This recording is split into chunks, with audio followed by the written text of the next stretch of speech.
नमस्कार मैत्रिणींनो, आज मी करणार आहे ताकातलं पिठलं। लसूण आणि मिरची भाजून घेतलंय। आता आपण हे कुटून घेऊ। थोडं मीठ टाकते। लसूण मिरची असं कुटून घ्यायचंय। ताक घेतलंय, त्यात डाळीचं पीठ टाकते,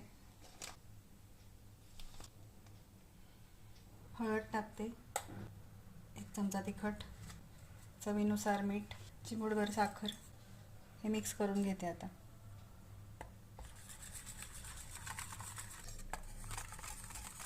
मोहरी टाकते, थोडं हिंग टाकते।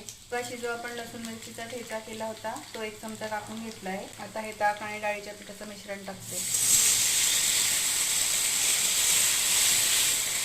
असे बुडबुडे यायला लागले की समजायचं आपलं पिठलं शिजून तयार आहे। कोथिंबीर टाकते।